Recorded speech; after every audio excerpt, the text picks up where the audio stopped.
खुदाने सुबुल ख़त्मे रसुल मौलाए कुल जिसने गुबारे राह को बख्शा फ़रोग़े वादिये सीना निगाहे इश्को मस्ती में वही अव्वल वही आखिर वही यासीन वही ताहा वही कुरान वही फ़ुरक़ान। बिस्मिल्लाहिर्रहमानिर्रहीम। नात मेरी पहचान में आपका मेज़बान आपको खुशामदीद कहता है। नाज़रीन, सरकार दो आलम सल्लल्लाहु अलैहि वसल्लम की सना व तौसीफ़, अल्लाह रब्बुल इज़्ज़त की हम्द के बाद हर चीज़, जिन्न मलाइक, हर शय, ज़र्रा ज़र्रा इस कायनात का सरकार की सना व तौसीफ़ अपने मखसूस अंदाज में कर रहे हैं। हर शख्स का सरकार की सना बयान करने का अलग अंदाज़ होता है। कोई जो है वो सरकार की सना अपनी आवाज़ से जो है अपनी आवाज़ में करता है, कुछ लिख कर करते हैं, कुछ अशार में करते हैं, कुछ तिलावत कुरान पाक के ज़रिए करते हैं कि ए रज़ा ख़ुद साहिब कुरान है मद्दाह हुज़ूर, तुझसे कब मुमकिन है फिर मिदहत रसूलुल्लाह की। तो आज एक हमारे साथ कारी मौजूद हैं, भाई कारी उसामा रहमानी आज हमारे साथ मौजूद हैं कि उनसे जो है उनसे बात करने से पहले मैं चाहूँगा कि उनकी आवाज़ में तिलावत कुरान पाक से हम इस प्रोग्राम का आगाज़ करें, उसके बाद गुफ्तगू का आगाज़ करेंगे। अऊज़ु बिल्लाहि मिनश शैतानिर रजीम।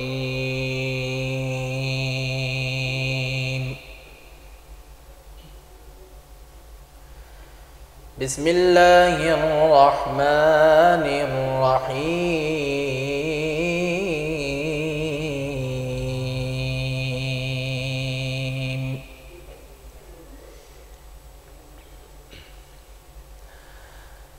लक़द कान लकुम फ़ी रसूलिल्लाहि उस्वतुन हसनतुन लिमन कान यर्जुल्लाह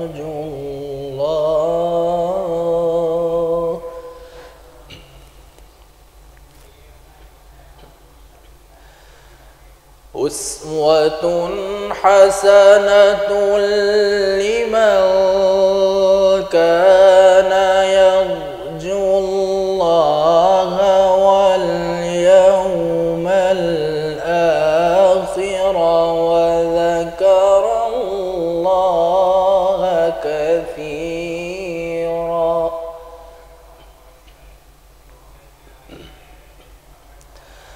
वलम्मा रअल मुमिनूना अल अहज़ाब क़ालू हाज़ा मा वअदना अल्लाह।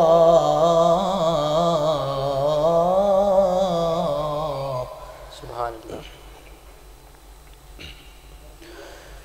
क़ालू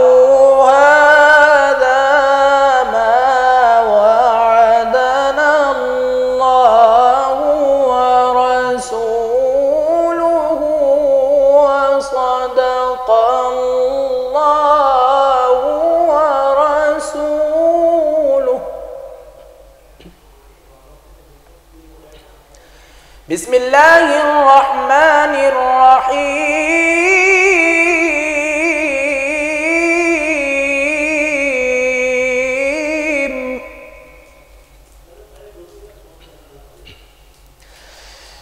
बिस्मिल्लाहिर्रहमानिर्रहीम।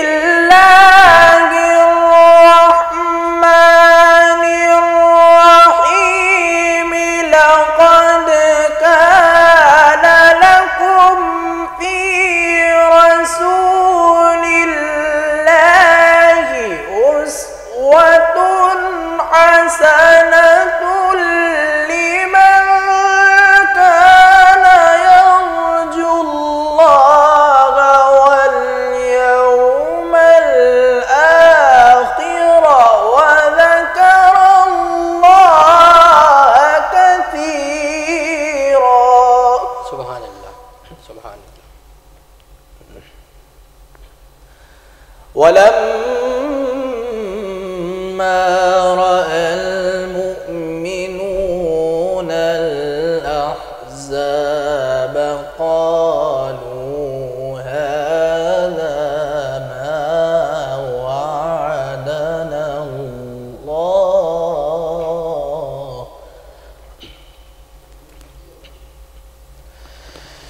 वलम्मा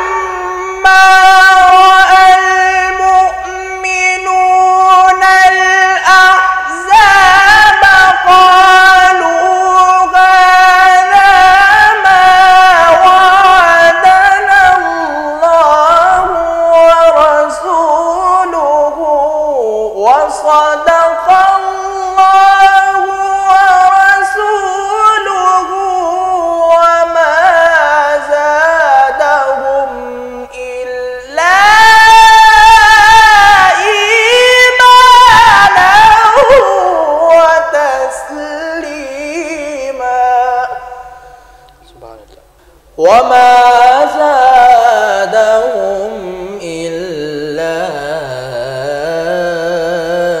ईमानन व तस्लीमा। सदक़ल्लाहुल अज़ीम। सुभान अल्लाह, सुभान अल्लाह। उसामा, आज एक कारी को मुख्तलिफ़ टीवी चैनल्स पर लोग देख रहे हैं, उसामा रहमानी, और जो है सरकार दो आलम सल्लल्लाहु अलैहि वसल्लम की महफ़िलें भी जहाँ होती हैं वहाँ पर भी हम देखते हैं कि आगाज़ में जो है वो कारी उसामा रहमानी जो है तिलावत से आगाज़ करते हैं। तो ये इस तरफ कैसे हुआ कि सरकार दो आलम सल्लल्लाहु अलैहि वसल्लम की सना भी जो है वो सरकार की सना अपनी आवाज़ में करना, नात ख़ानी करना एक अलग फ़न है, इस तरफ रुझान आपका कैसे आया तिलावत की तरफ? बिस्मिल्लाहिर्रहमानिर्रहीम, अल्हम्दुलिल्लाहि रब्बिल आलमीन, वस्सलातु वस्सलामु अला सय्यिदिना व मौलाना मुहम्मद व अला आलिहि व सहबिहि अजमईन। मैं सबसे पहले तो बहुत शुक्रगुज़ार कि आपने मुझे बड़ी मोहब्बत के साथ मदऊ किया।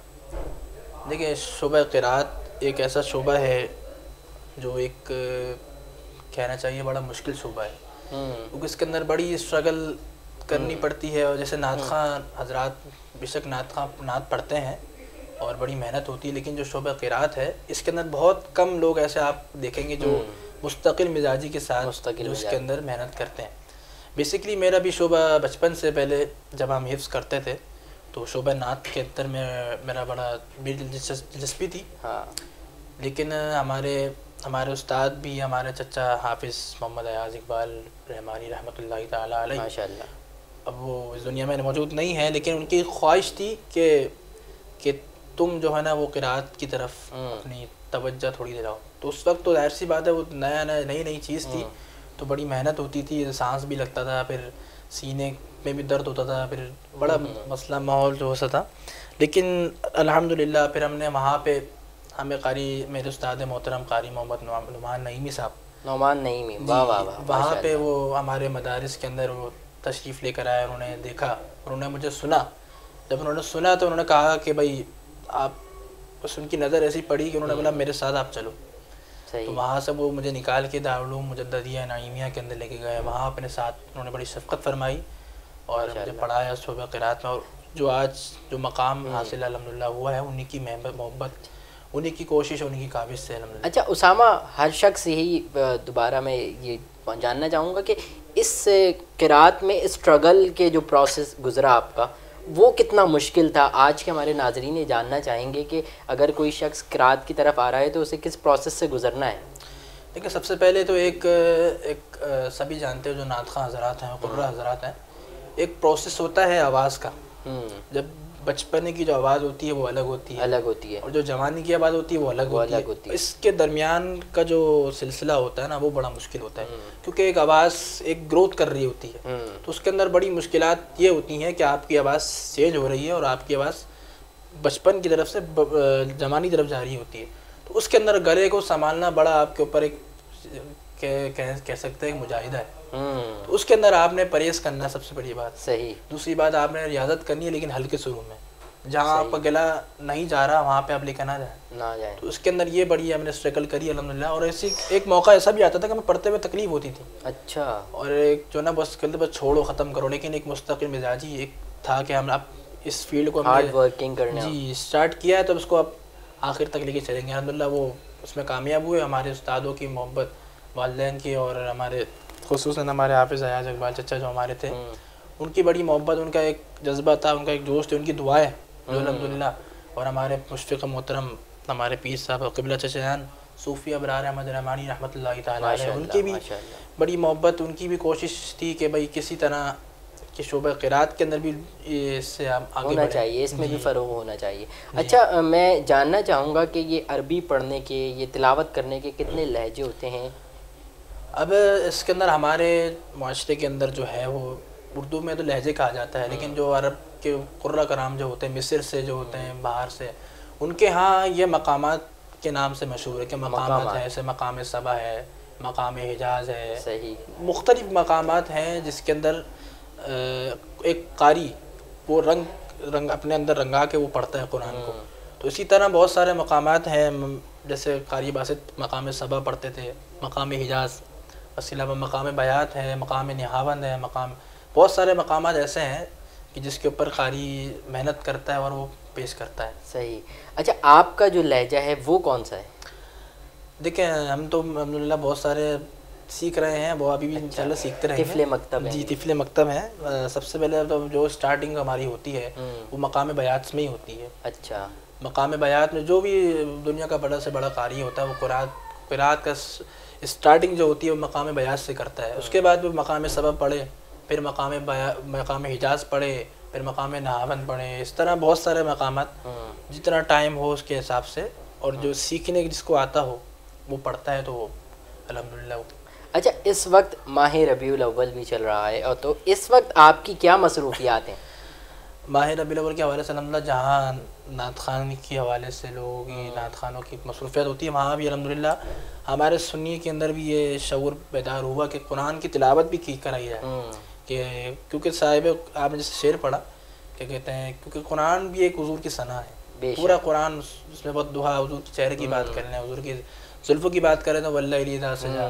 तो पूरा कुरान अल्हम्दुलिल्लाह वैसा शऊर लोगों में बेदार हुआ है कि वो कुरान की तिलावत भी सुनते हैं और बड़ा पसंद फरमाते हैं। अल्हम्दुलिल्लाह इसके हवाले से बड़ी मसरूफियात आपको पता है होती हैं, चैनल्स पे भी, फिर दीगर महफिल के अंदर, पूरे कराची में, कराची से बाहर भी अल्हम्दुलिल्लाह पंजाब में भी माना जाना होता है इस हवाले से।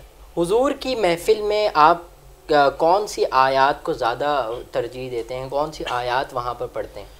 देखिए जहाँ पे हुजूर की जैसे विलादत का महीना चल रहा है, जो मैंने अभी आयतें पढ़ी, आयत मुबारक पढ़ी, लक़द कान लकुम फ़ी रसूलिल्लाहि, मतलब हुजूर की जो उसवे हसना, अल्लाह ताला ने फरमाया कि तुम्हारी रसूलुल्लाह सल्लल्लाहु अलैहि वसल्लम की ज़िंदगी आपके लिए बेहतरीन नमूना है। तो ये आयत है। इसके अलावा सूरह अहज़ाब, ये सूरह अहज़ाब ही है। इसके बाद आगे मा काना मुहम्मदुन अबा अहदिम मिन रिजालिकुम, जो ख़त्म नबुव्वत का जो चैप्टर है उसके अंदर है। इसके अलावा बहुत सारी है, वमा अरसलनाका इल्ला रहमतल लिल आलमीन, फिर फद्दुहा, फिर सूरह अलम नशरा, और पूरा कुरान ही अल्हम्दुलिल्लाह हुजूर का जो है। लेकिन जो आयत मुबारक ये जो खुसूसी तौर पे जो पढ़ी जाती हैं महीने के अंदर, इस महीने के अंदर, तो ये है।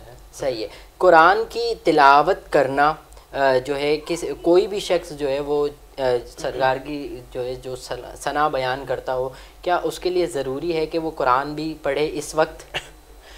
देखिए कुरान का सीखना, क्योंकि नात खानी सीखते हैं लोग, अच्छी बात है कि कुरान का सना खानों के हवाले से मैं ये कहना चाहूँगा कि कुरान भी पढ़ें, कुरान भी थोड़ा सा सीखें, क्योंकि कुरान सीखना फ़र्ज़ है। और जो कुरान ऐसे नहीं, लेकिन तजवीद के साथ, कुरान पाक को तजवीद के साथ पढ़ना फ़र्ज़ है। जो नहीं पढ़ता वो गुनहगार है। अच्छा, ये बिल्कुल बाकायदा एक सही जो है एक हुक्म है कुरान के हवाले से। अच्छा उसामा, आज के जो बच्चे हैं जो इस फील्ड को अपनाने के लिए जा रहे हैं, उनको आप क्या पैगाम देंगे हमारे इस प्लेटफॉर्म से? सबसे पहले तो मैं यही कहूँगा कि जो भी शोबा क़िराअत के अंदर जो बच्चे आगे स्ट्रगल करते हैं, सबसे बड़ी बात अपनी मुस्तकिल मिजाजी रखें और इस्तिक़ामत रखें। मौके बहुत सारे आते हैं, कहीं दिल बर्दाश्त ना हो, मुकाबले करें, महफिलों में पढ़ें, मेहनत करें। सबसे बड़ी चीज़ इसके अंदर रियाज़त है। जिसकी जितनी रियाज़त होगी ना वो उतना अच्छा कुरान पढ़ेगा, ठीक है ना। जिसकी इजाज़त नहीं होगी वो, क्योंकि इसके अंदर सांस का मामला, फिर आपकी आवाज़ का मामला, फिर आपके सुरों का मामला, तो क्योंकि पहली चीज़ इसके अंदर है तजवीद। अब ऐसा होता है कि बहुत सारे क़ुर्रा कराम जो सीखे नहीं होते, वो क्या करते हैं, आवाज़ के चक्कर में अपनी तजवीद ख़राब कर देते हैं। क्योंकि इसमें पहले फ़ौक़ियत है तजवीद आपकी ठीक होगी, उसके बाद फिर आती बात आवाज़ की, सुरों की, लहजों की। तो मैं यही कहूँगा कि भाई आप जो भी तिफली मकतब है, जो सीखना चाहते हैं, सबसे पहले अपने अंदर मुस्तकिल मिजाजी लेकर आएँ। सबसे पहले इस इल्म को सीखें कि इसके अंदर क्या इसके गुन्ना है, क्या सिफ़ातें हैं, क्या किस तरह मत पढ़नी है, किस तरह करना है, ये सब चीज़ें इल्म सीखें। उसके बाद फिर आप मश्क करें, मश्क करने के बाद फिर आप पढ़ें। अच्छा उसामा, एक और सवाल जो कि आजकल के बच्चे हैं, अभी तो छोटे हैं, लेकिन वो बहुत तेज़ी से पढ़ते हुए गुजर जाते हैं और वो इस चीज़ में ये ख्याल नहीं रख पाते कि कौन सी जगह पे हमने सही पढ़ा है, कौन सी जगह पर गलत पढ़ा है। तो उस हवाले से क्या कहेंगे? देखिए सबसे पहली बात तो मैं ये कहूँगा, सबसे पहला इसका जो ज़िम्मेदार है वो है वालिदैन। क्योंकि आजकल जो है ना कंपटीशन चल रहा है कि मेरे बच्चे ने इसको किया तो इसके बच्चे ने इसको किया तो मेरा बच्चा भी हिफ्ज़ करे। हाँ, हिफ्ज़ कर ले, लेकिन इसको बरकरार भी रखना है।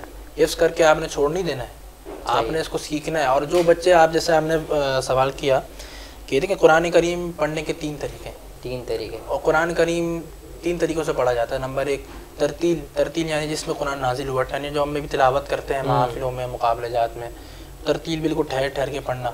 नंबर 2 दूसरा तरीका जो है वो है तदवीर के नाम से, वो पढ़ा जाता है नमाज की हालत के अंदर, ना ज़्यादा जल्दी ना ज़्यादा तेज़, लेकिन शर्त यही है कि तमाम जितने भी मखारिज हैं, जितने भी इसके चीज़ें हैं, उसको मद्देनज़र रखते हुए आपने पढ़ना है। नंबर 3 जो आती है, जिन्होंने आपने जो बात की है, वो हदर कहलाती है, जो तरावी के अंदर जो कुरान पढ़ा जाता है, जैसे आपने पढ़ा। अब इसमें बहुत सारे हुफ़ाज़ कराम ये करते हैं कि ना मत कर रहे हैं, ना गुन्ना कर रहे हैं, सब बस जल्दी जल्दी पढ़े जा रहे हैं, लफ्ज़ भी छप रहे हैं।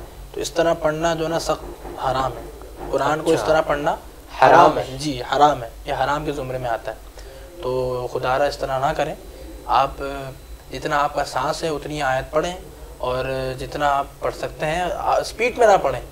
एक ऐसा पढ़ें कि पढ़ने वाले सुनने वालों को भी खूबसूरत लगे, कानों को लगे, और आप भी खुद समंदर के अंदर, एक कुरान एक समंदर है, सही, जितना आप गहराई में जाएंगे उतना आपको लुत्फ़ आएगा। तो इसी तरह मैं आप यही पैगाम देना चाहूँगा, कुरान करीम को बिल्कुल इस तरह प्यार से पढ़ें, मोहब्बत के साथ पढ़ें। अगर आप मोहब्बत से पढ़ेंगे तो आपको रिटर्न में मोहब्बत भी मिलेगी इंशाल्लाह। बहुत बहुत शुक्रिया उसामा वक्त देने के लिए। अल्लाह तबारक व तआला आपका यहाँ आना, हमारा आपको सुनना अपनी बारगाह में कबूल मंजूर फरमाए। नाज़रीन, प्रोग्राम का वक्त ख़त्म हुआ। अपने मेज़बान सैयद नुमान गुल को इजाज़त दीजिए। अल्लाह निगहबान।